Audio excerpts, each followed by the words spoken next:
তখন পুরুষ মানুষ বলল, করজোড়ে বলল সৃষ্টিকর্তাকে যে 20 বছর আয়ু অত্যন্ত কম। হে প্রভু, আমাকে ওই গাধার, সে যে 30 বছর আয়ু চায়নি, সেটা আমাকে দেয়া হোক। ওই যে কুকুর 15 বছর ফিরিয়ে দিয়েছিল, সেটাও আমাকে দেয়া হোক। আর যে বানর 10 বছর নেয়নি, সেটাও আমাকে দেয়া হোক। 20 বছর অত্যন্ত কম, আমি দীর্ঘদিন বাঁচতে চাই। সৃষ্টিকর্তা সেটাও মঞ্জুর করলেন। তারপর কি হলো?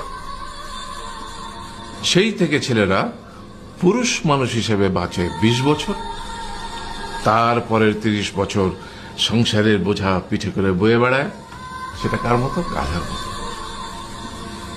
তারপরের 15 বছর সে তার ছেলে মেয়েরা যা দেয় সেই রকম ঠিক কুকুরের মতো উচ্ছিষ্ট খেয়ে বাঁচে। আর তারপরে বৃদ্ধ বয়সে